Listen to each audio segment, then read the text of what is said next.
হে মুমিনগণ, মদ, নেশা, জুয়া, স্তম্ভ, মূর্তি ও লটারি পরিহার করো।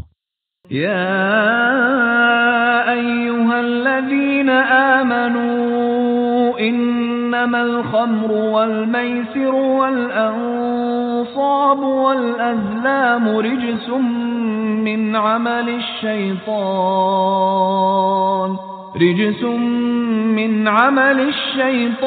فاجتنبوه لعلكم تفلحون إنما يريد الشيطان أن يوقع بينكم العداوة والبغضاء في الخمر والميسر ويصدكم عن ذكر الله وعن الصلاة فهل أنتم منتهون। সূরা মায়দা আয়াত 90-91। আল্লাহ বলেন, হে ঈমানদারগণ, নিশ্চয়ই মদ, জুয়া, পূজার বেদী ও ভাগ্য নির্ধারক স্বরসমূহ শয়তানের নাপাক কর্ম বই কিছুই নয়। অতএব এগুলো থেকে বিরত হও, তাতে তোমরা কল্যাণপ্রাপ্ত হবে। শয়তান তো কেবল চায় মদ ও জুয়ার মাধ্যমে তোমাদের মধ্যে পরস্পরের শত্রুতা ও বিদ্বেষ সৃষ্টি করতে এবং আল্লাহর স্মরণ ও ছালাত হতে তোমাদেরকে বাধা প্রদান করতে। অতএব তোমরা নিবৃত্ত হবে কি? 1 আল্লাহ বলেন, হে ঈমানদারগণ, নিশ্চয়ই মদ, জুয়া, পূজার বেদী ও ভাগ্য নির্ধারক স্বরসমূহ শয়তানের নাপাক কর্ম বই কিছুই নয়। অতএব এগুলো থেকে বিরত হও, তাতে তোমরা কল্যাণপ্রাপ্ত হবে। শয়তান তো কেবল চায় মদ ও জুয়ার মাধ্যমে তোমাদের মধ্যে পরস্পরের শত্রুতা ও বিদ্বেষ সৃষ্টি করতে এবং আল্লাহর স্মরণ ও ছালাত হতে তোমাদেরকে বাধা প্রদান করতে। অতএব তোমরা নিবৃত্ত হবে কি? মায়েদাহ 5:9-0-9-1। উপরোক্ত আয়াতে প্রধান 4টি হারাম বস্তু হতে বিরত থাকার নির্দেশ দেওয়া হয়েছে। উল্লেখ্য যে সূরা মায়েদাহ কুরআনের শেষ দিকে নাজিল হওয়া সূরাসমূহের অন্যতম। অতএব এখানে যে বস্তুগুলি হারাম ঘোষিত হয়েছে সেগুলি আর মনসুখ হয়নি, ফলে তা কিয়ামত পর্যন্ত চিরন্তন হারাম হিসাবে গণ্য। অসংখ্য নিষিদ্ধ বস্তুর মধ্যে এখানে প্রধান 4টির উল্লেখ করার মধ্যে ইঙ্গিত রয়েছে যে এ 4টি হারাম বস্তু আরও বহু হারামের উৎস। অতএব এগুলি বন্ধ হলে অন্যগুলিও বন্ধ হয়ে যাবে। 1 অর্থমদ। অর্থ গোপন করা। ওড়নাকে আরবিতে খেমার বলা হয় এজন্য যে তা মহিলাদের মাথা ও বুক আবৃত করে। রাসূলুল্লাহ সাল্লাল্লাহু আলাইহি ওয়াসাল্লাম বলেন, তোমরা তোমাদের পাত্রসমূহ ঢেকে রাখ এবং তার উপরে আল্লাহর নাম স্মরণ করো। মুত্তাফাক আলাইহ, মিশকাত হাদিস, আলাদাবুল মুফরাদ, হা 1-2-3-4। ওমর ফারুক রাদিয়াল্লাহ বলেন, মদ তাই যা মানুষের বিবেককে আচ্ছন্ন করে। বুখারী, হা মুসলিম হাদিস 3032। মিশকাত হাদিস 3635। সে সময় আরব দেশে আঙ্গুর, খেজুর, মধু, গম ও যবসহ 5টি বস্তু থেকে মদ তৈরি হতো। বুখারী, আবু দাউদ, হা 3669। তবে প্রধানত আঙ্গুর থেকেই সচরাচর মদ তৈরি হতো। যেমন বলা হয়েছে, মদ হল আঙ্গুরের কাঁচা রস যখন পচে গরম হয় এবং ফুলে ফেনা ধরে যায় ও চূড়ান্ত নেশাকর অবস্থায় পৌঁছে যায়। আঙ্গুরের কাঁচা রস পচে ফেনা ধরে গেলে তাতে নেশা সৃষ্টি হয়, যাতে মানুষের স্বাভাবিক বিবেকবুদ্ধি লোপ পেয়ে যায়। বিভিন্ন দেশে বিভিন্ন পচাসরা জিনিস দিয়ে মদ তৈরি হয়। যেমন বাংলাদেশে পচা পান্তা, পচা খেজুর রস, তালের রস ইত্যাদি দিয়ে দেশি মদ ও তারি বানানো হয়। এছাড়াও রয়েছে তামাক, গাঁজা, আফিম প্রভৃতি বহু প্রাচীন মাদকসমূহ। বর্তমানে আধুনিক প্রযুক্তি ব্যবহার করে হিরোইন, ফেন্সিডিল, ইয়াবা ট্যাবলেট, পেথিড্রিন ইনজেকশন ইত্যাদি নানাবিধ নেশাকর বস্তু নামে বেনামে তৈরি হচ্ছে, যা সবই এক কথায় মাদক দ্রব্য বা মদ। মদ সাময়িকভাবে দেহের মধ্যে উত্তেজনা সৃষ্টি করলেও চূড়ান্তভাবে তা মানুষকে ধ্বংসে নিক্ষেপ করে। মদ হারাম হওয়ার বিবরণ। ইসলাম মানুষের স্বভাবধর্ম। মানুষ সাধারণত নেশার গোলাম, তাই মানুষের স্বভাব বুঝে আল্লাহ ক্রমধারা অনুযায়ী এটাকে নিষিদ্ধ করেছেন। শিশুকে বুকের দুধ ছাড়াতে মা যেমন ধীরগতির কৌশল অবলম্বন করেন, স্নেহশীল পালনকর্তা আল্লাহ তেমনি বান্দাকে মদের কঠিন নেশা ছাড়াতে ধীরগতির কৌশল অবলম্বন করেছেন। সে সময় আরবরা ছিল দারুণভাবে মদে অভ্যস্ত। মদ্যপান ছিল সে যুগে আভিজাত্যের প্রতীক। আরবাজম সর্বত্র ছিল এর ব্যাপক প্রচলন। তাই ইসলাম প্রথমে তার অনুসারীদের মানসিকতা তৈরি করে নিয়েছে, তারপর চূড়ান্তভাবে একে নিষিদ্ধ করেছে। আর যখনই নিষেধাজ্ঞা জারি হয়েছে তখনই তা বাস্তবায়িত হয়েছে স্বতঃস্ফূর্তভাবে। এজন্য কোনো জবরদস্তি প্রয়োজন হয়নি। মদ নিষিদ্ধের জন্য পরপর 3টি আয়াত নাজিল হয়। সূরা বাকরাহ 2:1-9, সূরা নিসা 4:3 ও সবশেষে মায়দা 90-91। প্রতিটি আয়াত নাজিলের মধ্যে নাতিদীর্ঘ বিরতি ছিল এবং মানুষের মানসিকতা পরিবর্তনের অবকাশ ছিল। প্রতিটি আয়াতই এক একটি ঘটনা উপলক্ষে নাজিল হয়, যাতে মানুষ নিষেধাজ্ঞার গুরুত্ব উপলব্ধি করে তাকে সহজে গ্রহণ করে নেয়। যেমন 1, কিছু সাহাবী এসে মদের অপকারিতা সম্পর্কে রাসূলুল্লাহ সাল্লাল্লাহু আলাইহি ওয়াসাল্লাম এর দৃষ্টি আকর্ষণ করেন এবং এ বিষয়ে আল্লাহর নির্দেশ কামনা করেন। তখন নাজিল হয় 2:1-9, তারা আপনাকে মদ ও জুয়া সম্পর্কে জিজ্ঞেস করছে। আপনি বলে দিন যে এই দুটির মধ্যে রয়েছে বড় পাপ ও মানুষের জন্য রয়েছে কিছু উপকারিতা। তবে এই দুইটির পাপ এই দুটির উপকারিতার চাইতে অধিক। বাকারাহ 2:2-1-9। এই আয়াত নাজিলের ফলে বহু লোক মদ জুয়া ছেড়ে দেয়, তবুও কিছু লোক থেকেই যায়। 2, একদিন এক সাহাবীর বাড়িতে মেয়েবানি শেষে মদ্যপান করে একজন অজ্ঞান হয়ে পড়েন। অন্যজন সালাতে ইমামতি করতে গিয়ে সূরা কাফিরুনে পড়েন, যার অর্থ আমরা ইবাদত করি, তোমরা যাদের ইবাদত করো। তিরমিজি হাদিস 3026। যাতে আয়াতের মর্ম একেবারেই পরিবর্তিত হয়ে যায়। তখন আয়াত নাজিল হয়, হে মুমিনগণ, তোমরা নেশাগ্রস্ত অবস্থায় সালাতের নিকটবর্তী হও না, যতক্ষণ না তোমরা যা বল তা বুঝতে পারে। সূরা নিসা 4:3। এই আয়াত নাজিলের পরে মদ্যপায়ীর সংখ্যা আরও হ্রাস পায়। পরে 3, একদিন জনৈক সাহাবীর বাড়িতে খানাপিনার পর মদ্যপান শেষে কিছু মেহমান অজ্ঞান হয়ে পড়েন। এ সময় জনৈক মুহাজির সাহাবী নিজের বংশগৌরব ব্যাপারে বলতে গিয়ে আনসারদের দোষারোপ করে কবিতা বলেন। তাতে একজন আনসার যুবক তার মাথা লক্ষ্য করে উটের হাড্ডি ছুঁড়ে মারেন। তাতে তার নাক মারাত্মকভাবে আহত হয়। পরে বিষয়টি রাসূলুল্লাহ সাল্লাল্লাহু আলাইহি ওয়াসাল্লাম এর নিকট পেশ করা হয়। তখন সূরা মায়দাহর আলোচ্য আয়াতদ্বয় নাজিল হয়। মুসলিম হাদিস বাইহাকী 8285। হযরত আনাস বিন মালিক রাদিয়াল্লাহ বলেন, সাহাবী আবু তালহা আনসারীর বাড়িতে মেয়েবানি শেষে ফাইহ নামক উন্নতমানের মদ্যপান চলছিল। এমন সময় রাসূলুল্লাহ সাল্লাল্লাহু আলাইহি ওয়াসাল্লাম এর পক্ষ থেকে একজন ঘোষক উচ্চকণ্ঠে ঘোষণা দিয়ে যান, হুঁশিয়ার হও, মদ হারাম করা হয়েছে। বুখারী হাদিস 2464, মুসলিম হাদিস 1980, আবু দাউদ হাদিস 3673। ওমর ইবনুল খাত্তাব রাদিয়াল্লাহ এর বর্ণনায় এসেছে, মদ সম্পর্কে তিনি আল্লাহর নিকট প্রার্থনা করে বলেন, হে আল্লাহ, আমাদেরকে মদ সম্পর্কে পরিষ্কারভাবে জানিয়ে দিন। পরে সূরা বাকরাহ 2:1-9 আয়াত নাজিল হয়। তখন রাসূলুল্লাহ সাল্লাল্লাহু আলাইহি ওয়াসাল্লাম তাকে ডেকে আয়াতটি শুনিয়ে দেন। তখন ওমর রাদিয়াল্লাহ পুনরায় পূর্বের ন্যায় দোয়া করেন। তখন নিসা 4:3 আয়াতটি নাজিল হয়।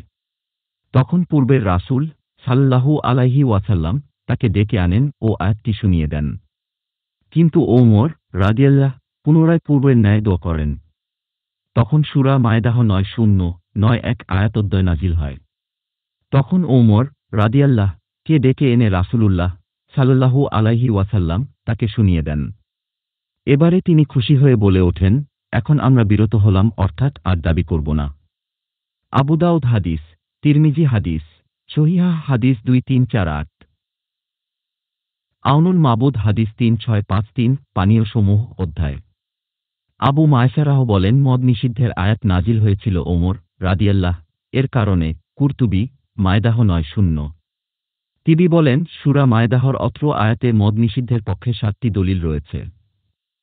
1, মদকে বলা হয়েছে যার অর্থ নাপাক বস্তু। 2, একে বা শয়তানি কাজ বলা হয়েছে যা করা নিষিদ্ধ। 3, বলা হয়েছে তোমরা এ থেকে বিরত হও। আল্লাহ যা থেকে বিরত থাকতে বলেন তা নিঃসন্দেহে হারাম। 4, বলা হয়েছে যাতে তোমরা কল্যাণপ্রাপ্ত হও, অর্থাৎ যা থেকে বিরত থাকার মধ্যে কল্যাণ রয়েছে তা অবশ্যই নিষিদ্ধ। 5, শয়তান মদ ও জুয়ার মাধ্যমে তোমাদের পরস্পরের মধ্যে শত্রুতা ও বিদ্বেষ সৃষ্টি করতে চায়, অর্থাৎ যার মাধ্যমে এগুলি সৃষ্টি হয় তা নিঃসন্দেহে হারাম। 6 বলা হয়েছে, আল্লাহর স্মরণ ও ছালাত থেকে তোমাদের বিরত রাখে। এক্ষণে যার মাধ্যমে শয়তান এই দুষ্কর্মগুলি করে তা অবশ্যই নিষিদ্ধ। 7 অতএব তোমরা কি নিবৃত্ত হবে? অর্থ তোমরা নিবৃত্ত হও।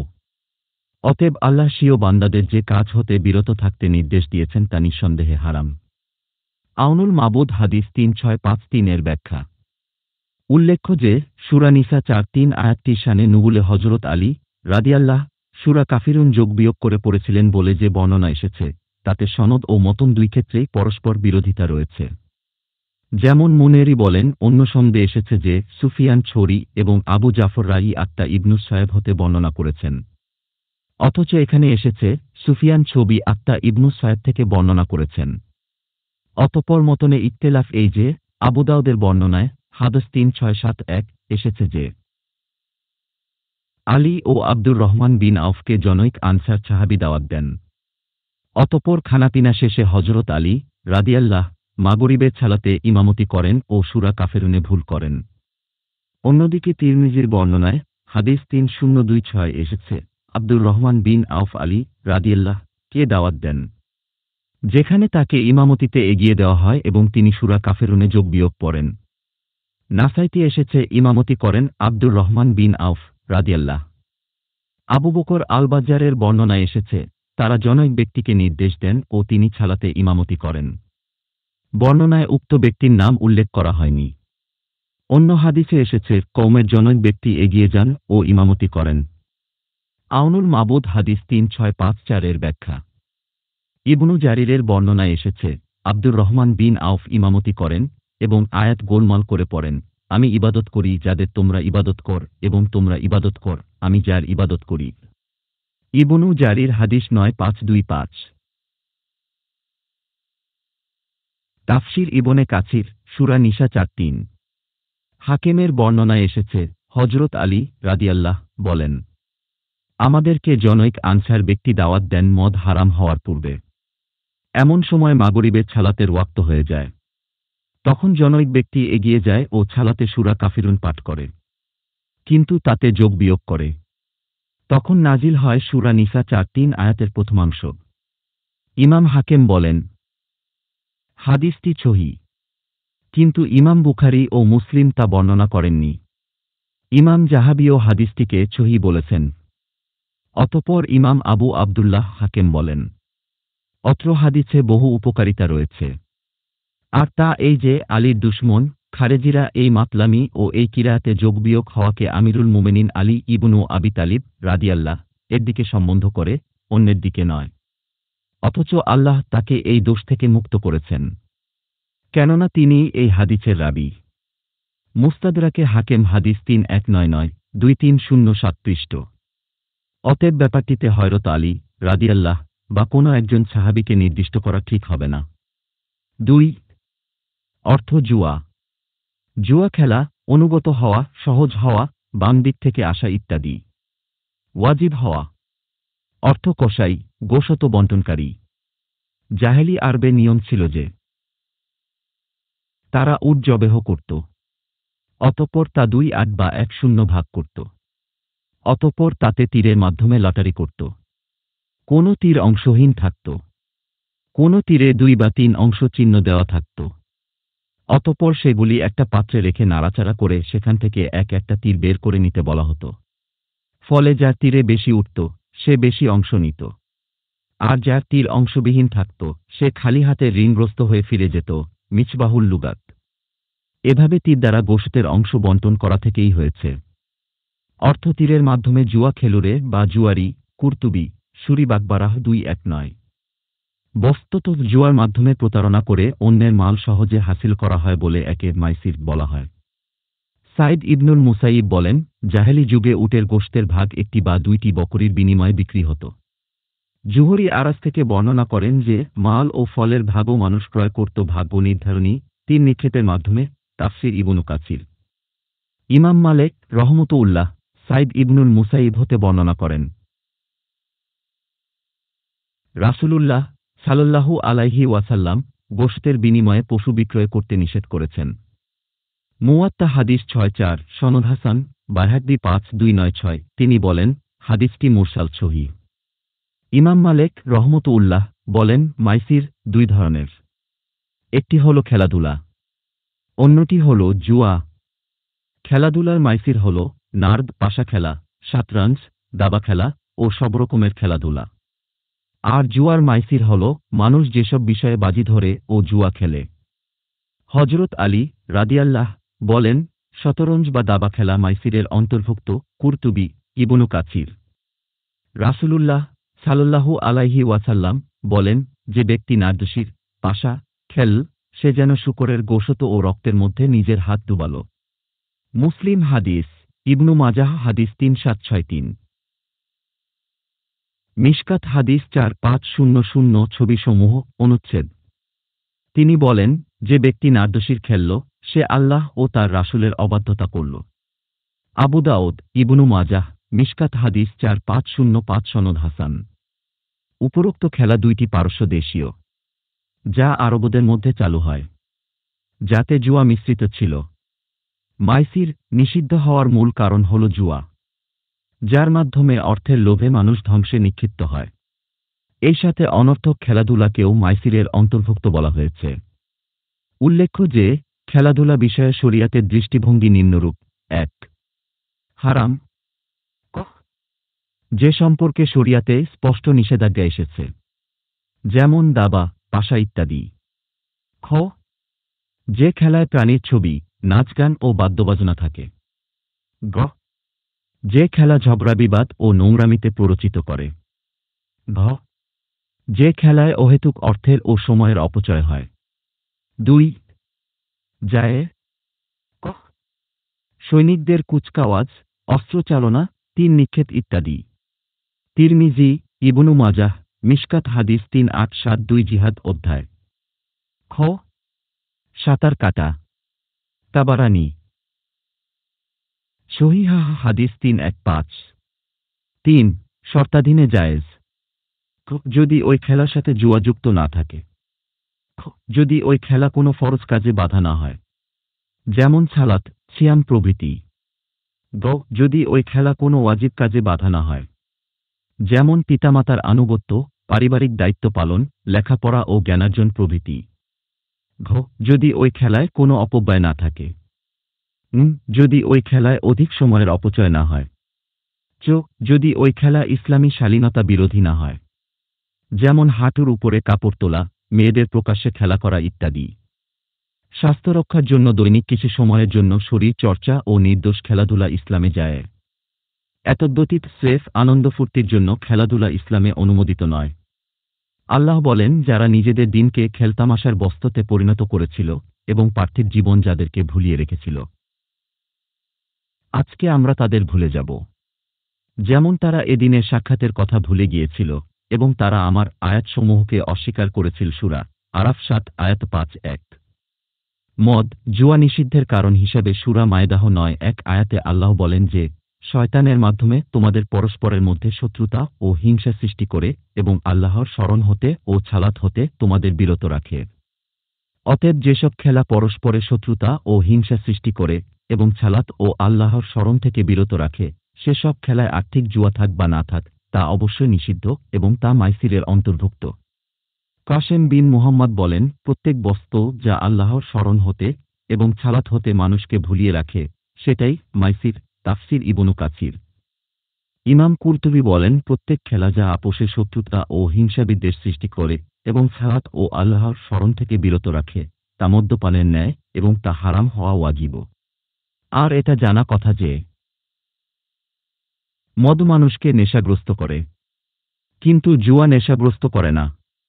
এতদসত্ত্বেও এ দুইটিকে আল্লাহ সম্ভাবে হারাম করেছেন মর্মগত দিক দিয়ে দুইটির পরিণতি একই হওয়ার কারণে।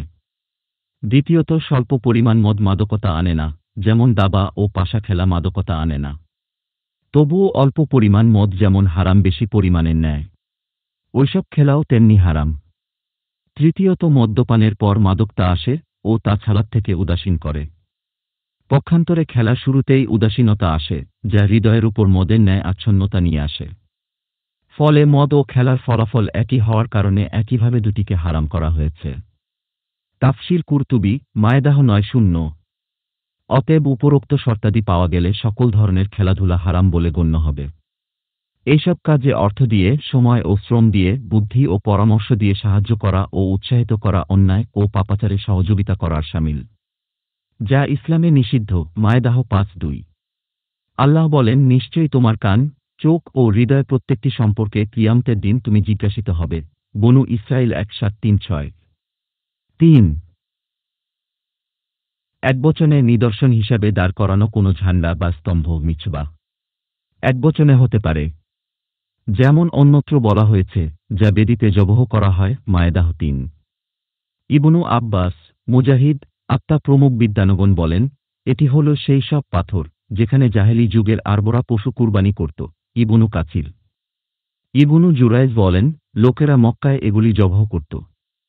অতঃপর বায়তুল্লাহর সামনে এগুলির রক্ত ছিটিয়ে দিত ও বসত বেদির মাথায় রাখত। এ সময় কাবার চারদিকে 360টি এরূপ বেদি ছিল। কুরতুবী, ইবনু কাছির। এগুলির মাধ্যমে তারা আল্লাহর নৈকট্য কামনা করত। ইসলাম আসার পর এগুলিকে হারাম ঘোষণা, যদিও জবহের সময় তার উপরে আল্লাহর নাম নেওয়া হয়। ইবনু কাছির। কেননা এর ফলে ওই পাথরকে সম্মান করা হয়। কুরতুবী। যা স্থান পূজা শিরকের অন্তর্ভুক্ত। বর্তমান যুগে বিভিন্ন পীরাউলিয়ার কবরে হাজত দেওয়ার নামে যেসব পশু বিসমিল্লাহ বলে জবহ করা হয়, তা উক্ত শিরকের অন্তর্ভুক্ত, যা স্পষ্টভাবে হারাম। একইভাবে শহীদ বেদি, শহীদ মিনার, স্মৃতিসৌধ ইত্যাদি যেখানেই শ্রদ্ধা নিবেদন করা হয়, সবই এর অন্তর্ভুক্ত। 4। একবচনে বা অর্থপাখনাবিহীন তীর, ভাগ্য নির্ধারণী তীর। এখানে জুয়ার তীর বাসর, যার মাধ্যমে জাহেলি যুগের আরবরা বিভিন্ন বিষয়ে তাদের ভাগ্য নির্ধারণ করত। ইবনু কাসির বলেন, আরবদের নিকট আয়লাম ছিল দুই ধরনের। একটি ছিল ভালোমন্দ নির্ধারণ করার জন্য, অন্যটি ছিল জুয়া। অত্র আয়াতে জুয়াকে হারাম করা হয়েছে। এর বিপরীতে ভালোমন্দ নির্ধারণে আল্লাহর শুভ ইঙ্গিত কামনা করে ছালাতুল ইস্তিখারাহ আদায়ের নির্দেশ এসেছে হাদিসে। বুখারী, আহমাদ, তিরমিজি, আবু দাউদ প্রভৃতি মিশকাত হাদিস 1323 ও চিক ছালাত অনুচ্ছেদ 3-9। ফলে উভয় অবস্থায় আজলাম নিষিদ্ধ করা হল। অন্য আয়াতে একে অর্থাৎ পাপকর্ম বলা হয়েছে। যেমন আল্লাহ বলেন, তোমাদের উপর হারাম করা হল মৃত প্রাণী প্রবাহিত রক্ত, শূকরের গোশত, যা আল্লাহ ব্যতীত অন্যের নামে উৎসর্গিত হয়েছে, এবং জুয়ার তীর দ্বারা যেসব অংশ তোমরা নির্ধারণ করে থাক, এসবই পাপকর্ম। মায়দাহ 3। ইবনু জারির বলেন, অর্থ অংশ দাবি করা। জাহেলি যুগে আজলাম ছিল 3 ধরনের। যেমন একটি তীরে লেখা থাকত তুমি করো, একটিতে লেখা থাকত করো না, আরেকটিতে কিছুই লেখা থাকত না। অতঃপর যে ব্যক্তি যেটা তুলত সেটাকেই সে আল্লাহর নির্দেশ মনে করত, কিন্তু যখন খালিটা হাতে উঠত তখন সে পুনরায় লটারি করত, যতক্ষণ না আদেশ বা নিষেধের তীর হাতে আসত। ইবনু কাছির। মক্কা বিজয়ের দিন রাসূলুল্লাহ সাল্লাল্লাহু আলাইহি ওয়াসাল্লাম কাবা গৃহে প্রবেশ করে ইব্রাহিম ও ইসমাইলের মূর্তিতে তাদের হাতে ধরা ভাগ্যতীর দেখতে পান। তিনি সেগুলি হটিয়ে দিয়ে বললেন, আল্লাহ ওদের ধ্বংস করুন। ওরা ভালো করেই জানে যে এ দুইজন ব্যক্তি কখনোই এভাবে ভাগ্য নির্ধারণ করতেন না। আহমাদ। বুখারী হাদিস 4288। বর্তমান যুগে পাখির মাধ্যমে বা রাশি গণনার মাধ্যমে ভাগ্য নির্ধারণ করা হয়। কেউ শান্তির প্রতীক মনে করে পায়রা উড়িয়ে শুভ কামনা করেন। কেউ বিশেষ কোনো দিন বা সময়কে শুভ ও অশুভ গণ্য করেন। কেউ মৃত পীরের খুশি ও নাখুশিকে মঙ্গল বা অমঙ্গলের কারণ বলে ধারণা করেন। এসবই আজলামের অন্তর্ভুক্ত, যা নিষিদ্ধ এবং স্পষ্টভাবে শিরক। আলোচ্য আয়াতে বর্ণিত 4টি বস্তুর মধ্যে প্রধান হল মদ। চাই তা প্রাকৃতিক হোক বা রাসায়নিক হোক। প্রাকৃতিক মদ যেমন পানীয় মদ, তারি, আফিম, গাঁজা, চর্স, হাশিশ, মারিজুয়ানা ইত্যাদি, এবং তামাক ও যাবতীয় তামাকজাত দ্রব্য। রাসায়নিক মদ যেমন heroin, Phensedyl, cocaine, morphine, pethidine, ইয়াবা, সিনেগ্রা, আইসপিল এবং সকল প্রকার মাদক দ্রব্য। এছাড়াও রয়েছে নানা ধরনের ও বিভিন্ন নামের অগণিত বাংলা মদ ও বিদেশি মদ। মাদকের কুফল। বর্তমান বিশ্বে পারমাণবিক অস্ত্রের চেয়েও ভয়ঙ্কর রূপ নিয়েছে তামাকজাত দ্রব্য এবং মাদক দ্রব্য, যা প্রতিনিয়ত ধ্বংস করে দিচ্ছে আমাদের ভবিষ্যৎ তরুণ-তরুণীদের জীবন ও পরিবার এবং ধসিয়ে দিচ্ছে সমাজ ও রাষ্ট্রের ভিত্তিমূল। সেই সাথে মাদক ব্যবসা বর্তমান বিশ্বে তৃতীয় বৃহত্তম ও সবচেয়ে লাভজনক ব্যবসায়ে পরিণত হওয়ায় চোরাকারবারিরা এই ব্যবসায়ের প্রতি বেশি ঝুঁকে পড়েছে। তাছাড়া ভৌগোলিক কারণে এবং রাজনৈতিক ও প্রশাসনিক দুর্বলতার কারণে বাংলাদেশ হয়ে উঠেছে মাদক পাচারের আন্তর্জাতিক রুট। অধিকন্তু পার্শ্ববর্তী বৃহৎ রাষ্ট্রটি ইচ্ছাকৃতভাবে এদেশের উঠতি বয়সের তরুণদের ধ্বংস করার নীল নকশা বাস্তবায়নের জন্য তাদের সীমান্তে অসংখ্য হেরোইন ও ফেন্সিডিল কারখানা স্থাপন করেছে এবং সেখানকার উৎপাদিত সব মাদক দ্রব্য এদেশে ব্যাপকভাবে পাচার করছে উভয় দেশের চোরাকারবারি সিন্ডিকেটের মাধ্যমে। এছাড়া স্থল, নৌ ও বিমান পথের কমপক্ষে ৩০টি রুট দিয়ে এদেশে মাদক আমদানি ও রফতানি হচ্ছে। ফলে দেশে মাদকাসক্তের সংখ্যা আশঙ্কাজনকভাবে বৃদ্ধি পাচ্ছে। সরকারি মাদক অধিদপ্তরের পরিসংখ্যান অনুযায়ী দেশের মোট মাদকাসক্তের ৯-০% কিশোর, যুবক ও ছাত্রছাত্রী, যাদের ৫-৮ ভাগই ধূমপায়ী। ৪ ভাগ বিভিন্ন সন্ত্রাসী কর্মকাণ্ডের সাথে জড়িত। মাদকাসক্তদের গড় বয়স কমতে কমতে এখন ১-৩ বছরে এসে ঠেকেছে। আসক্তদের ৫-০% বয়স ২-৬ থেকে ৩-৭ বছরের মধ্যে। এই সাথে বিস্ময়কর তথ্য হল এই যে দেশের মোট মাদকসেবীর অর্ধেকই উচ্চশিক্ষিত। এভাবে ছাত্রছাত্রী ছাড়াও দিনমজুর, বাস ট্রাক, বেবি ট্যাক্সি ও রিকশা চালকদের মধ্যেও রয়েছে ব্যাপকভাবে মাদকাসক্তি। আর এটা জানা কথা যে মাদকাসক্তি ও সন্ত্রাস অঙ্গাঙ্গিভাবে জড়িত। বর্তমান বিশ্বের প্রায় ১০০ কোটি তামাকসেবীর মধ্যে ২% হল নারী। বাংলাদেশের ৪-৩ ভাগ লোক তামাকসেবী। আর তামাক ব্যবহারকারীদের ৫-৮ হল পুরুষ ও ২-৯ নারী। ধোঁয়াবিহীন তামাকসেবী নারীর সংখ্যা ২-৮ এবং পুরুষের সংখ্যা ২-৬। অর্থাৎ নারীরা তামাক জর্দাগুল ইত্যাদি বেশি খায় এবং পুরুষেরা বিড়ি সিগারেট বেশি খায়। সম্ভবত লোকলজ্জার ভয়ে নারীরা প্রকাশ্য ধূমপান থেকে বিরত থাকে। কিন্তু পুরুষদের মধ্যে এই লজ্জা দিন দিন কমে যাচ্ছে। এমনকি দাড়িটুপিওয়ালা ব্যক্তিও এখন প্রকাশ্যে ধূমপানে লজ্জাবোধ করে না। ফলে তাদের দেখাদেখি সাধারণ লোকেরা আরও বেশি উৎসাহিত হচ্ছে। নিঃসন্দেহে ওইসব দাড়িওয়ালা ধূমপায়ীরা অন্যদের চেয়ে বেশি পাপের অধিকারী হবে। ধূমপানে বিষপান।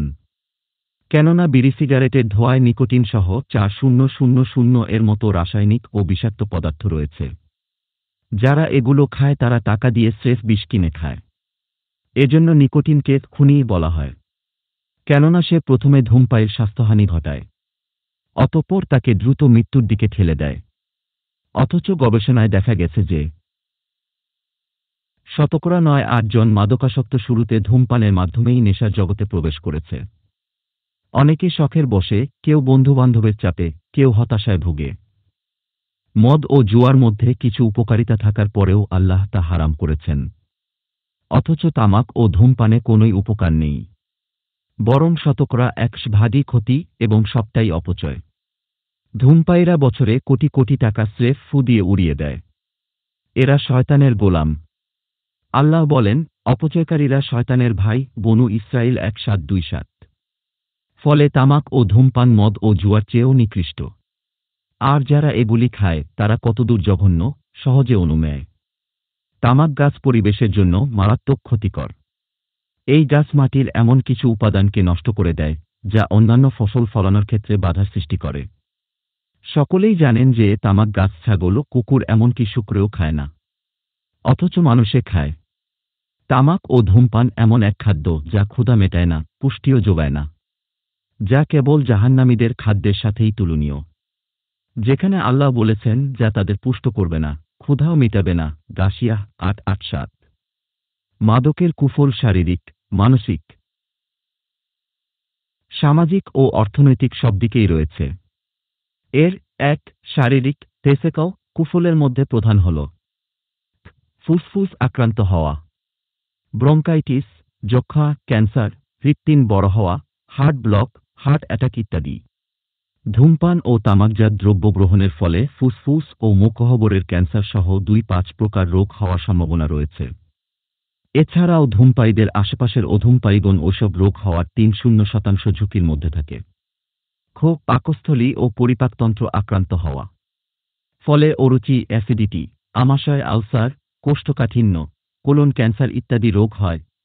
প্রজননতন্ত্র আক্রান্ত হওয়া, ফলে যৌন ক্ষমতা হ্রাস, বিকলাঙ্গ, প্রতিবন্ধী বা খুঁতওয়ালা সন্তান জন্মদান, সিফিলিস, গনোরিয়া, এইডস প্রভৃতি দুরারোগ্য ব্যাধির সম্ভাবনা দেখা দেয়। এছাড়াও বিভিন্ন চর্মরোগ হতে পারে। সর্বোপরি শরীরের সার্বিক রোগ প্রতিরোধ ক্ষমতা হ্রাস পায়।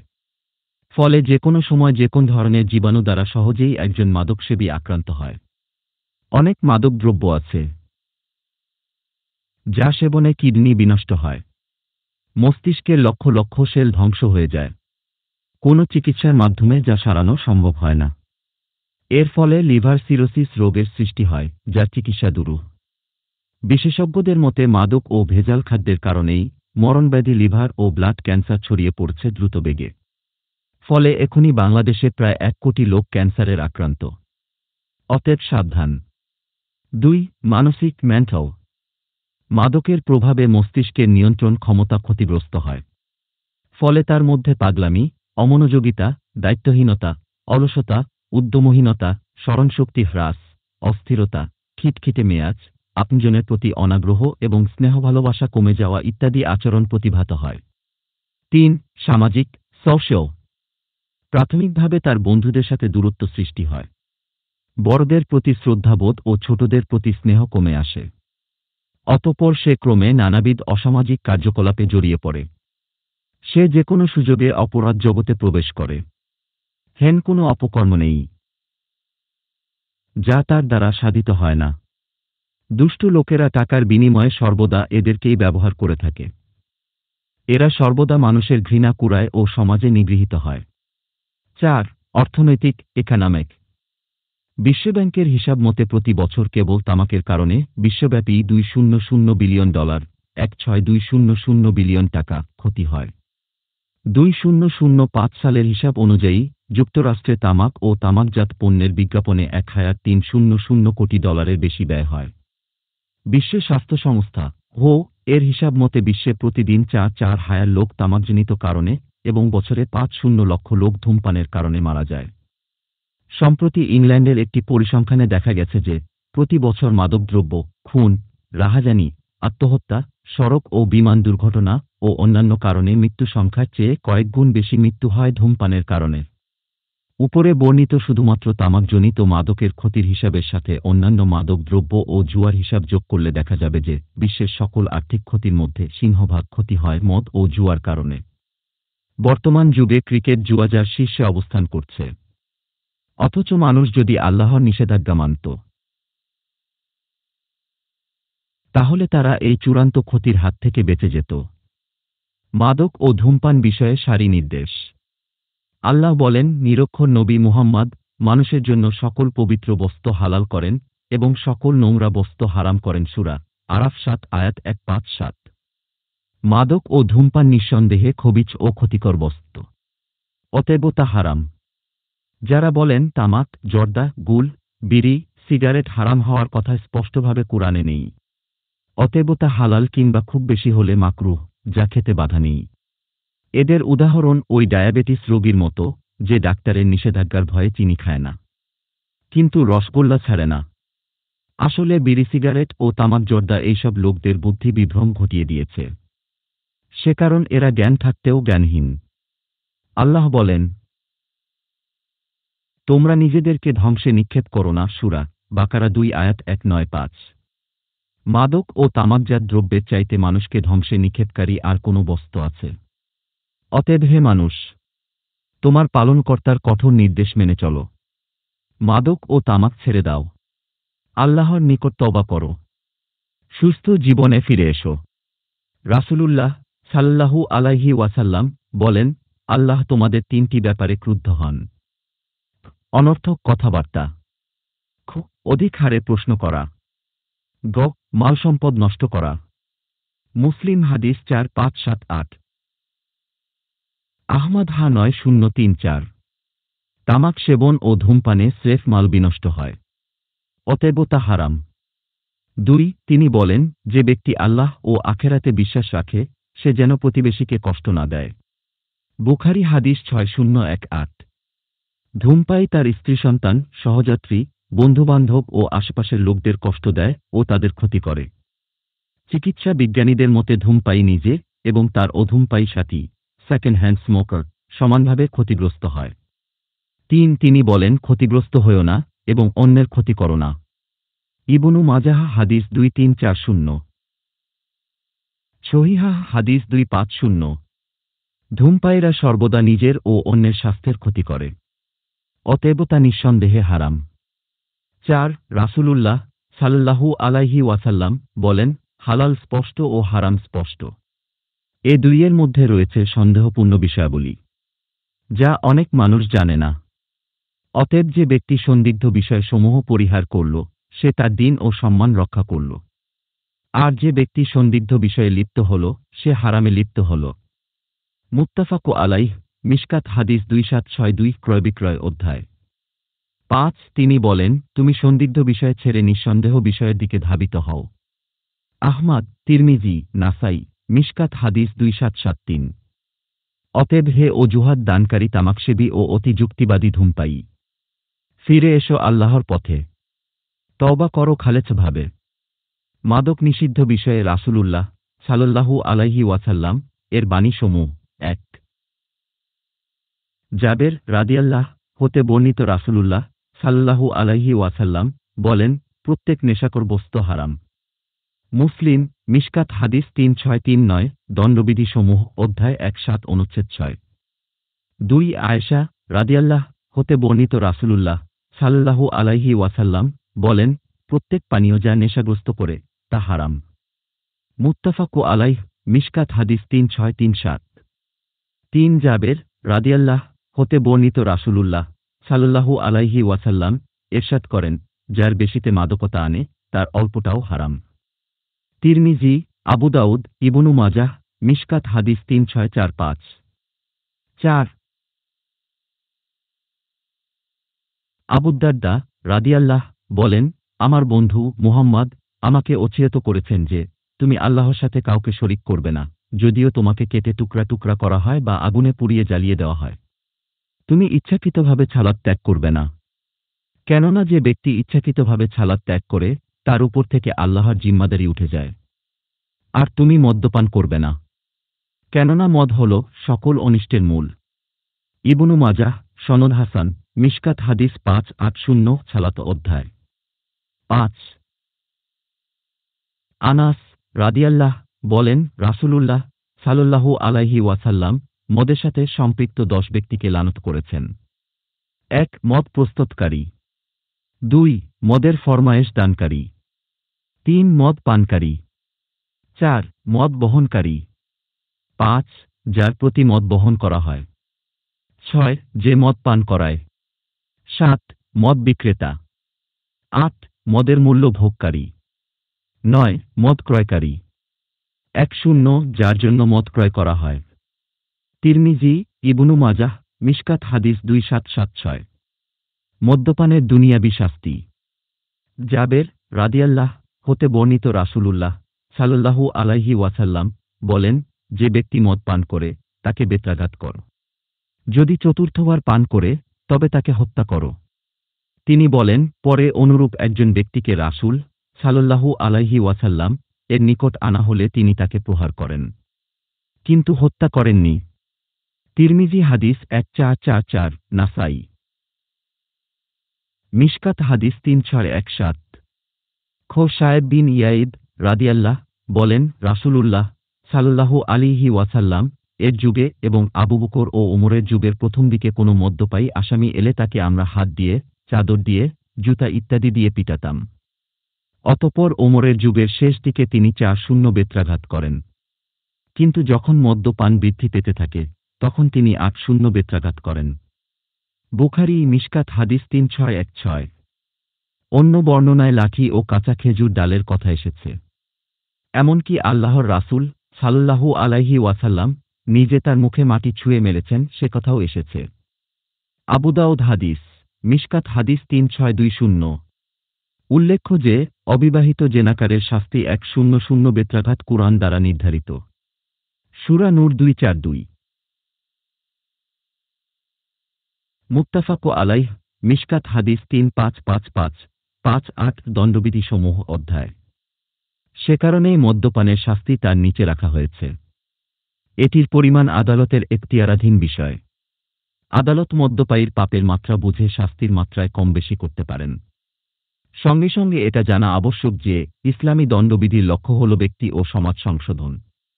সে কারণ দণ্ডপ্রাপ্ত ব্যক্তির জন্য সুন্দরভাবে তওবা করার পরিবেশ সৃষ্টি করতে হবে এবং পরে যাতে সে পুনরায় ওই পাপ না করে সেরূপ সামাজিক পরিবেশ বজায় রাখতে হবে।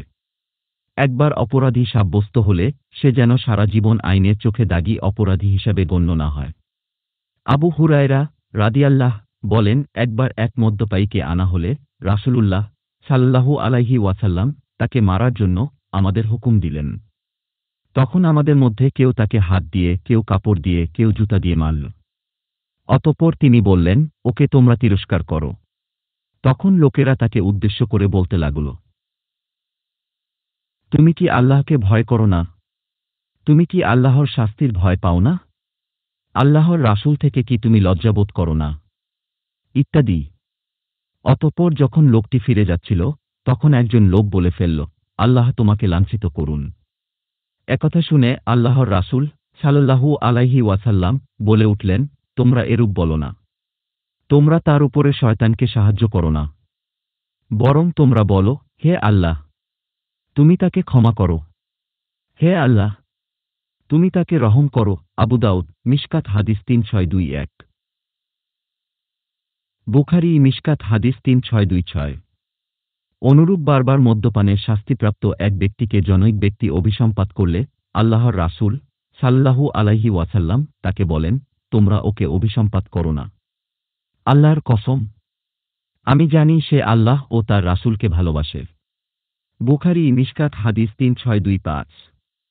এতে বোঝা যায় যে ইসলামী দণ্ডবিধির লক্ষ্য হল ব্যক্তির নৈতিক সংশোধন। শাস্তিপ্রাপ্ত হলে এবং তওবা করলে ওই ব্যক্তি নির্দোষ হিসাবে গণ্য হবে। রাসূলুল্লাহ সাল্লাল্লাহু আলাইহি ওয়াসাল্লাম বিবাহিত ব্যভিচারীকে রজম অর্থাৎ প্রস্তরাঘাতে হত্যা করার পর নিজে তার জায়নাজা পড়েছেন। মুত্তাফাক আলাইহ মিশকাত হাদিস 356061। মদ্যপানের পরকালীন শাস্তি। 1। আব্দুল্লাহ ইবনে ওমর রাদিয়াল্লাহ হতে বর্ণিত রাসূলুল্লাহ সাল্লাল্লাহু আলাইহি ওয়াসাল্লাম ইরশাদ করেন, প্রত্যেক নেশাকর বস্তুই মদ এবং প্রত্যেক মাদকই হারাম। আর যে ব্যক্তি দুনিয়াতে নিয়মিত মদ পান করেছে এবং তা থেকে তওবা না করে মৃত্যুবরণ করেছে, আখেরাতে সে ব্যক্তি তা পান করবে না। মুসলিম মিশকাত হাদিস 3638। অর্থাৎ সে জান্নাতে প্রবেশ করবে না। 2। আব্দুল্লাহ ইবনে ওমর রাদিয়াল্লাহ হতে বর্ণিত রাসূলুল্লাহ সাল্লাল্লাহু আলাইহি ওয়াসাল্লাম বলেন, যে ব্যক্তি দুনিয়াতে মদ পান করল অথচ তওবা করল না, আখেরাতে সে তা থেকে বঞ্চিত হল। বুখারী হাদিস 5575, মুসলিম হাদিস 2003। 3। জাবের বিন আব্দুল্লাহ রাদিয়াল্লাহ হতে বর্ণিত রাসূলুল্লাহ সাল্লাল্লাহু আলাইহি ওয়াসাল্লাম বলেন, আল্লাহ ওই ব্যক্তির জন্য ওয়াদাবদ্ধ যে ব্যক্তি নেশাকর বস্তু পান করে তাকে তিনাতুল খাবাল পান করাবেন। সাহাবীগণ জিজ্ঞেস করলেন, সেটি কি বস্তু হে আল্লাহর রাসূল? তিনি বললেন, জাহান্নামীদের দেহের ঘাম অথবা দেহ নিঃসৃত রক্তপুঞ্জ। মুসলিম মিশকাত হাদিস 3639। পক্ষান্তরে জান্নাতবাসীদের আপ্যায়নের জন্য যে সূরা পরিবেশন করা হবে সে বিষয়ে আল্লাহ বলেন, তাদেরকে মোহরাঙ্কিত বিশুদ্ধতম শরাব পান করানো হবে, যার মোহর হবে কস্তরীর। অতএব প্রতিযোগীরা এই বিষয়ে প্রতিযোগিতা করুক। শুধু তাই নয়, এতে মিশ্রণ থাকবে তাসনিমের। সেটা একটি ঝর্ণা যা থেকে নৈকট্যশীল বান্দারা পান করবে। মুত্তাফফিফিন 8325-28। ওই শরাবের বৈশিষ্ট্য বর্ণনা করে আল্লাহ বলেন, জান্নাতীদের সেবায় রত থাকবে চিরকিশোররা পানপাত্র, কুজা ও বিশুদ্ধ শরাবের পেয়ালাসমূহ নিয়ে। সেই শরাব পানে কোনো শিরপীড়া হবে না বা তারা জ্ঞানহারাও হবে না। ওয়াকিয়াহ 5617-19। অথচ মদখোর হতভাগারা দুনিয়ায় পচা মদ খেয়ে আখেরাতের বিশুদ্ধতম শরাব থেকে বঞ্চিত হবে।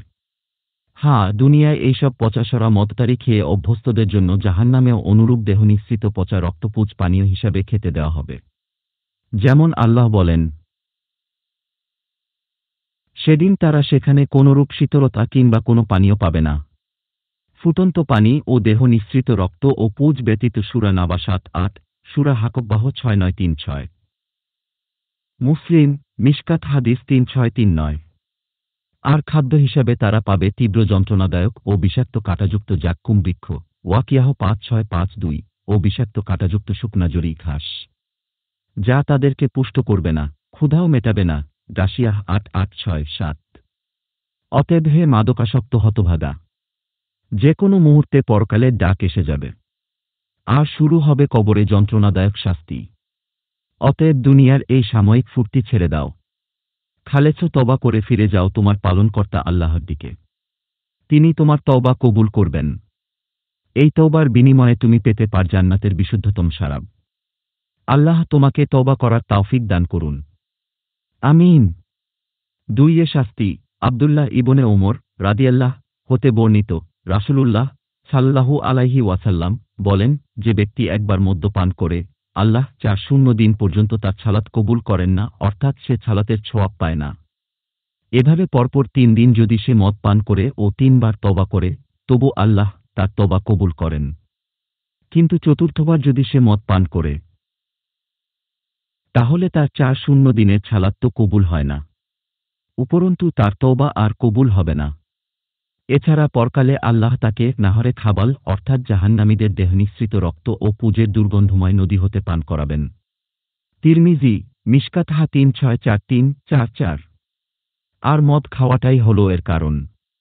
মদের পরিমাণ কম হোক বা বেশি হোক, তাতে নেশা হোক বা না হোক, মদে অভ্যস্ত যারা, তাদের অল্প মদে মাদকতা আসে না। অনুরূপভাবে অল্প তামাক ও ধূমপানে মাদকতা আসে না, কিন্তু এর ক্ষতিকর প্রভাব তার দেহে ঠিকই পড়ে। সে কারণ জাবের রাদিয়াল্লাহ বর্ণিত হাদিসে রাসূলুল্লাহ সাল্লাল্লাহু আলাইহি ওয়াসাল্লাম বলেন, যার বেশি পরিমাণ নেশা আনয়ন করে, তার অল্প পরিমাণও হারাম। তিরমিজি, আবু দাউদ, ইবনু মাজাহ, মিশকাত হাদিস 3645। বঙ্গানুবাদ হাদিস 3478। আখেরি জামানায় মদ। আনাস রাদিয়াল্লাহ হতে বর্ণিত, রাসূলুল্লাহ সাল্লাল্লাহু আলাইহি ওয়াসাল্লাম বলেন, কিয়ামতের আলামত সমূহের মধ্যে অন্যতম হল ইলম উঠে যাবে, মূর্খতা বেড়ে যাবে, জেনা বৃদ্ধি পাবে, মদ্যপান বিস্তার লাভ করবে। মুত্তাফাক আলাইহ, মিশকাত হাদিস 5437। ফিতনা সমূহ অধ্যায় 27। কিয়ামতের আলামত সমূহ অনুচ্ছেদ 2। আবু মালেক আশারি বলেন, তিনি রাসূলুল্লাহ সাল্লাল্লাহু আলাইহি ওয়াসাল্লাম কে বলতে শুনেছেন যে, আমার উম্মতের কিছু লোক বেনামিতে মদ্যপান করবে। আবু দাউদ, ইবনু মাজাহ, মিশকাত হাদিস 4292। সহিহ হাদিস 90। আব্দুল্লাহ ইবনু আব্বাস রাদিয়াল্লাহ হতে বর্ণিত, রাসূলুল্লাহ সাল্লাল্লাহু আলাইহি ওয়াসাল্লাম ইরশাদ করেন, আমার উম্মত আখেরি জামানায় মদ্যপান করবে। তারা একে অন্যভাবে নামকরণ করবে। তাবারানী কাবীর, সহিহ হাদিস 90। উক্ত হাদিসে সমূহের বাস্তবতা আমরা এখন দেখতে পাচ্ছি। অতএব মাদকের আগ্রাসী হাওয়া থেকে সমাজকে বাঁচানোর পথ আমাদের বের করতেই হবে, নইলে আগামী বংশধর শেষ হয়ে যাবে। প্রতিরোধের উপায়। মাদকতা প্রতিরোধের উপায় মূলত 2টি, নৈতিক ও প্রশাসনিক। প্রত্যেকটি 2 ভাগে বিভক্ত। 1. নৈতিক প্রতিরোধ, যা দুভাবে হতে পারে। মানবিক মূল্যবোধ জাগিয়ে তোলা, পিতামাতা, গুরুজন, শিক্ষক ও বয়স্কদের উপদেশের মাধ্যমে এটা করা সম্ভব। বর্তমানে সেকুলার কিছু ব্যক্তি ও 2-1টি সংবাদপত্র মাদককে না বলো অভিযান করে থাকেন। অনেকে সেমিনার ও টিভিতে টকশো করেন। এগুলোতে যে আসলেই কোনো কাজ হয় না, বরং কেবল মিডিয়ায় ছবি ও নাম প্রকাশ হয়, এটা উদ্যোগীরা ভালোভাবেই জানেন। বরং এইসব ছবি দেখিয়ে বহু মদ্যপায়ী ও মদ চোরাচালানি আদালত থেকে মুক্তি পেয়ে থাকে। ধর্মীয় মূল্যবোধ জাগিয়ে তোলা, এটাই হলো এর প্রধান চিকিৎসা। একমাত্র আল্লাহভীতি মানুষকে এ শয়তানি খপ্পর থেকে মুক্ত করতে পারে।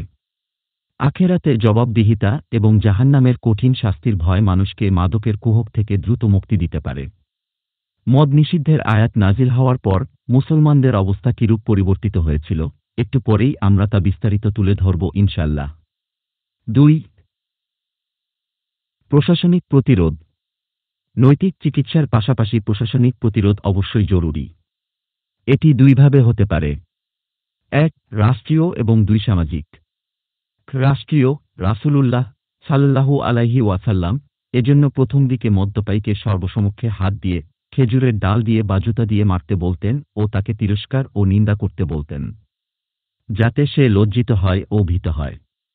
মদের পাত্র সমূহ ভেঙে ফেলা হয়। তৈরি করা ও আমদানি করা সব মদ ফেলে দেওয়া হয়। মদ তৈরির সকল সরঞ্জাম বিনষ্ট করা হয় ও জ্বালিয়ে দেওয়া হয়। পরে আবু বকর রাদিয়াল্লাহ এর যুগে 4-0 বেত ও ওমর রাদিয়াল্লাহ এর খিলাফতের শেষ দিকে 8-0 বেত মারার বিধান জারি করা হয়। বর্তমান যুগেও বিচার বিভাগকে এর বিরুদ্ধে কঠোর ভূমিকা নিতে হবে এবং রাষ্ট্রীয় প্রশাসনকে মদের লাইসেন্স দেওয়া বন্ধ করতে হবে।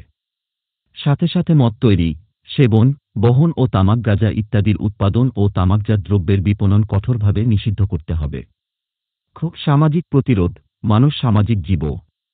তাকে সমাজে বসবাস করতে হয়। যে সমাজে সে বাস করে, তারা যদি তার মাদক সেবনকে ঘৃণা করে ও তাকে বয়কট করে, তাহলে সে লোকলজ্জার ভয়ে হলেও এই বদভ্যাস ত্যাগ করবে। এ কারণেই মদ্যপায়ীর শাস্তি আল্লাহর রাসূল সাল্লাল্লাহু আলাইহি ওয়াসাল্লাম জনসমক্ষে দিতেন। সমাজের প্রাথমিক ইউনিট হল পরিবার। পরিবারের সদস্যরা যদি তাকে ঘৃণা করে, তাতেই কাজ বেশি হয়। কিন্তু যদি পরিবার ব্যর্থ হয়, তখন প্রতিবেশীরা ও সমাজনেতারা তাকে সামাজিক শাস্তির মুখোমুখি করবে। না পারলে তাকে একঘরে করবে। তার সাথে বিয়ে-শাদী, ব্যবসা-বাণিজ্য ও যাবতীয় সামাজিক লেনদেন বন্ধ করবে, যতক্ষণ না সে তওবা করে ভালো হয়ে যায়। সর্বদা লক্ষ্য হবে ব্যক্তির সংশোধন। যদি কোনো মুসলমান মদ্যপায়ী হয়, তবে তার তওবা করার মোক্ষম সুযোগ হল রমজান মাস। কারণ এ মাসে ছিয়াম অবস্থায় সে সারাদিন অভুক্ত থাকে। আল্লাহর ভয়ে সে গোপনে এক গ্লাস পানীয় পান করে না। অতএব এই সময় তাকে দৃঢ় প্রতিজ্ঞা নিতে হবে যে আল্লাহর ভয়ে সারাদিন হালাল খাদ্য ও পানীয় গ্রহণ করিনি, সেই আল্লাহর ভয়ে ইফতারের পর থেকে সাহারি পর্যন্ত এই সময়টুকু কি আমি হারাম খাদ্য ও পানীয় তথা মদ ও মাদক দ্রব্য পরিহার করতে পারব না। আল্লাহ সবই দেখছেন ও শুনছেন। তোয়াহা 2046। এই বিশ্বাসটুকু দৃঢ় থাকলেই মদ ত্যাগ করা সহজেই সম্ভব হবে ইনশাআল্লাহ। শুধু প্রয়োজন তওবা করার দৃঢ় মানসিকতা ও আল্লাহর ভয়। আর যদি মাদকসেবী নাস্তিক ও বিধর্মী হয়, তবে কেবলমাত্র দৃঢ় ইচ্ছাশক্তির মাধ্যমেই তাকে মদ পরিত্যাগ করতে হবে, যদিও তা স্থায়ী হবার সম্ভাবনা খুবই ক্ষীণ। অন্যান্য প্রতিকার ব্যবস্থা। নৈতিক ও প্রশাসনিক প্রতিরোধ ব্যবস্থার সাথে সাথে নিম্নোক্ত ব্যবস্থাগুলি গ্রহণ করা যেতে পারে। যেমন 1. সৎ ও আদর্শবান যুব সংগঠন বা ছাত্র সংগঠনের সাথে যুক্ত হওয়া, যারা সর্বদা সাথীদের ও অন্যান্যদের মধ্যে মাদক বিরোধী চেতনা জাগরুক রাখবে এবং এর বিরুদ্ধে প্রচার অব্যাহত রাখবে। 2. শিক্ষা প্রতিষ্ঠানে মাদক ও ধূমপানের বিরুদ্ধে পাঠদান করা এবং শিক্ষা সিলেবাসে কুরআন হাদিসের উদ্ধৃতি সহ পৃথক অধ্যায় সংযোজন করা। 3. চিকিৎসকগণ তাদের রোগীদের কাছে মাদক ও ধূমপানের ক্ষতিকর দিকগুলি তুলে ধরলে তা দ্রুত ফলদান করে এবং জনগণ দ্রুত এ বদভ্যাস পরিত্যাগ করতে পারে। 4. আলেম ও খতিবগণ যদি কুরআন ও হাদিসের মাধ্যমে তাদের শ্রোতা ও মুসল্লিদের সম্মুখে মাদক ও ধূমপানের অপকারিতা ও পরকালীন শাস্তির কথা তুলে ধরেন, তাহলে দ্রুত সমাজের আমূল পরিবর্তন ঘটে যেতে পারে, যা অনেক সময় রাষ্ট্রীয় ও সামাজিক প্রশাসনের চাইতে সহজে এবং দ্রুত ফল দান করে থাকে। 5. আকাশ সংস্কৃতির নীল দংশন থেকে সন্তানদের বাঁচানোর জন্য মোবাইল, কম্পিউটার, টিভির নীল ছবি থেকে তওবা করতে হবে। নিজের চোখ ও কানকে সর্বাগ্রে মুসলমান বানাতে হবে, যাতে ওই দুটি খোলা জানালা দিয়ে মনের গহীনে কোনো নোংরা বস্তু প্রবেশ না করে, যা যে কোনো সময়ে মানুষের নৈতিকতাকে ধ্বংস করে দিতে পারে। বন্ধুবান্ধব এবং পরিবার ও সমাজনেতাদেরকে এদিকে সর্বদা সতর্ক দৃষ্টি রাখতে হবে, যেন তরুণ সমাজ বিপথে না যায়। 2টি শিক্ষণীয় ঘটনা। 1. সাহাবী আনাস বিন মালিক রাদিয়াল্লাহ বলেন, যেদিন মদ হারাম ঘোষিত হয়, সেদিন আমি আবু তালহার বাড়িতে মেহমানদের মদ পরিবেশনের দায়িত্বে ছিলাম। সেদিন ফাজিহফ নামক উন্নত মানের মদ পরিবেশিত হচ্ছিল। এমন সময় ঘোষণা শোনা গেল, সাবধান হও, মদ হারাম করা হয়েছে। সাথে সাথে মদের বড় বড় কলসিগুলো সব রাস্তায় ফেলে দেওয়া হলো। বাড়িওয়ালা আবু তালহা বললেন, তুমি বের হও এবং ওগুলিকে জ্বালিয়ে দাও।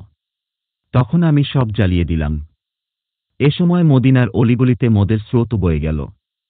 আমাদের কেউ উজু করল, কেউ গোসল করল, কেউ গলায় আঙ্গুল ঢুকিয়ে পেটের ভিতরকার সবকিছু বমি করে ফেলে দিল। অতঃপর আমরা সবাই মসজিদে গেলাম। তখন আল্লাহর রাসূল সাল্লাল্লাহু আলাইহি ওয়াসাল্লাম আমাদেরকে সূরা মায়দাহ 9:0 ও 9:1 আয়াত 2টি পাঠ করে শুনালেন। তখন একজন বলে উঠল, হে আল্লাহর রাসূল, আমাদের মধ্যে যারা মদ পান করেছে অথবা মৃত্যুবরণ করেছে তাদের উপায় কি হবে? তখন সূরা মায়দাহ 9:3 আয়াতটি নাজিল হয়, যেখানে বলা হয় যারা ঈমান এনেছে ও সৎকর্ম করেছে তাদের জন্য তাতে কোনো গুনাহ নেই, যতটুকু তারা খেয়েছে, যদি তারা সম্মত হয়। সূরা মায়দাহ 5:9-3। বুখারী হাদিস 4620, তাফসীর অধ্যায়, ইবনু জারির হাদিস 12527। তাফসীর ইবনু কাসির 1920 সালের জানুয়ারি মাসে আমেরিকার সিনেট মদ্য নিবারক আইন প্রোহিবিশন ওয়াও পাস করে, কিন্তু 1933 সালের ডিসেম্বরে উক্ত আইন বাতিল করে। এই আইনটি কার্যকর করতে গিয়ে মদের অপকারিতা বোঝানোর জন্য প্রকাশিত বইপুস্তিকার পৃষ্ঠা সংখ্যা ছিল প্রায় 950 কোটির মতো, আর ব্যয় হয়েছে মোট 6-5 কোটি পাউন্ডের মতো। এছাড়া 4 বছরে 200 লোক নিহত হয়, 5,03,435 জন কারারুদ্ধ হয়। নিষিদ্ধ ঘোষণার পূর্বে আমেরিকায় মদ চুলাইয়ের অনুমোদিত দোকানের সংখ্যা ছিল 400, কিন্তু নিষিদ্ধ ঘোষণার পর মাত্র 7 বছরের মধ্যে 7,9,437 জন কারখানা মালিককে গ্রেফতার করা হয় এবং 9,3,831টি মদের দোকান বায়াফত করা হয়। এটি ছিল সর্বমোট কারখানা ও দোকানের 1/10।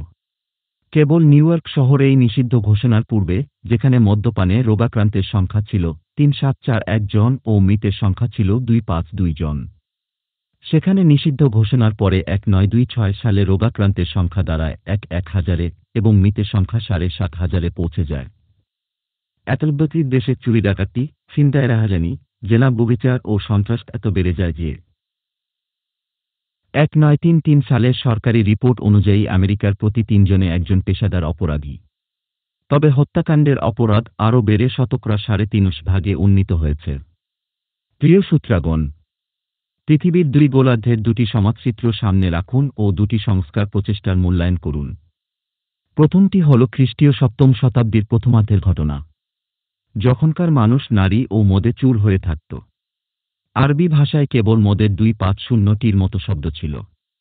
এতেই বোঝা যায় মদ তাদের সমাজকে কিভাবে আচ্ছন্ন করে রেখেছিল। অথচ সেই মানুষগুলিকে মদ থেকে ফিরানোর জন্য কোনো প্রচারণা চালানোর প্রয়োজন হয়নি, কোনো যুক্তিতর্কের অবতারণা করতে হয়নি। আল্লাহর হুকুম জানতে পারার সাথে সাথে তারা মদ পানরত অবস্থায় মদের পাত্র ছুঁড়ে ফেলে দিল, গলায় আঙ্গুল ঢুকিয়ে বমি করে দিল, মদের কলসিগুলো সাথে সাথে ভেঙে গুঁড়িয়ে দিল ও জ্বালিয়ে নিশ্চিহ্ন করে দিল। মদিনার অলিতে-গলিতে মদের স্রোত বয়ে গেল। যারা মদ ছাড়তে চায়নি তাদের জন্য শাস্তির ব্যবস্থা করা হল। সমাজ জীবন থেকে মদ বিদায় নিল।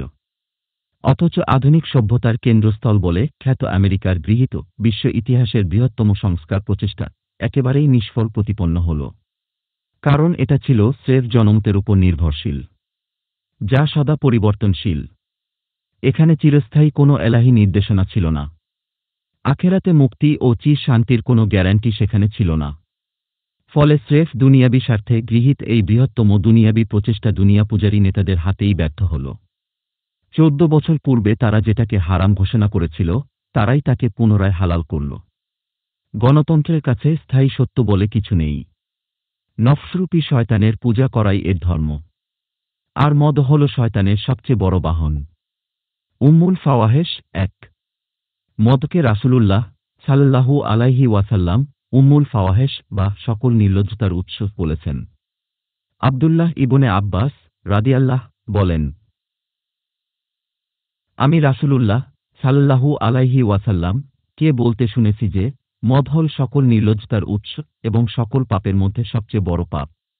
যে ব্যক্তি মদ পান করে সে তার মা, খালা, ফুফু সকলের উপর পতিত হয়। দারাকুতনি হাদিস 4565। সহিহ হাদিস 1853।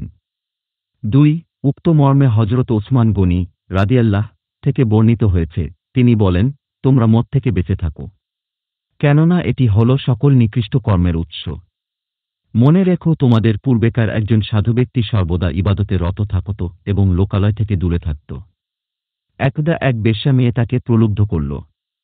তার কাছে সে তার দাসীকে পাঠিয়ে দেয়। সে গিয়ে বলে যে, আমরা আপনাকে আহ্বান করছি একটি ব্যাপারে সাক্ষী থাকার জন্য। তখন সাধু লোকটি দাসীটির সাথে গেল। যখনই সে কোনো দরজা অতিক্রম করত, তখনই তা পিছন থেকে তালাবদ্ধ করে দেওয়া হতো। এভাবে অবশেষে একজন সুন্দরী মহিলার কাছে তাকে পৌঁছানো হল, যার কাছে একটি বালক ও এক পাত্র মদ ছিল। তখন ওই মহিলাটি তাকে বলল, আমি আপনাকে সাক্ষ্য করার জন্য ডাকিনি, বরং ডেকেছি আমার সাথে জেনা করার জন্য। অথবা এই বালকটিকে আপনি হত্যা করবেন, অথবা এই এক পেয়ালা মদ পান করবেন। সাধু লোকটি তখন মদ পান করল। অতঃপর বলল, আরো দাও। অতঃপর সে মাতাল হয়ে গেল। ফলে সে উক্ত নারীর সাথে অপকর্ম করল এবং ওই বালকটিকেও হত্যা করল। অতএব তোমরা মদ থেকে বেঁচে থাক, কেননা মদ ও ঈমান কখনো একত্রে থাকতে পারে না, বরং একটি আরেকটিকে বের করে দেয়। নাসাই হাদিস, বাইহাক্কি 8287-288। উপরের আলোচনায় এই কথা স্পষ্ট হয়ে গেছে যে ব্যক্তি ও সমাজকে ধ্বংস করার জন্য কেবলমাত্র মদই যথেষ্ট। অতএব ব্যক্তি জীবনে কঠোরভাবে ইসলামী অনুশাসন মেনে চলার সাথে সাথে রাষ্ট্রীয়ভাবে ইসলামী আইন বাস্তবায়ন করা অতি জরুরি। আল্লাহ আমাদের সহায় হন। আমিন। হে মুমিনগণ, আমাদের চ্যানেলটি সাবস্ক্রাইব করে সাথে থাকুন, বেল বাটন অন করে রাখুন পরবর্তীতে আরও অনেক মূল্যবান বিষয়ে ভিডিও পাওয়ার জন্য। সুনানে ইবনে মাজাহর সবগুলো সহি হাদিস শোনার জন্য হাদিস বিশ্ব নবীর বাণী ওই চ্যানেলে দেখুন। সহি আত-তিরমিজি শরীফের হাদিস শোনার জন্য ইসলামিক একাডেমি এনপি ওই চ্যানেলে দেখুন। সবগুলো লিঙ্ক নিচে দেওয়া আছে। ধন্যবাদ আমাদের সাথে থাকার জন্য।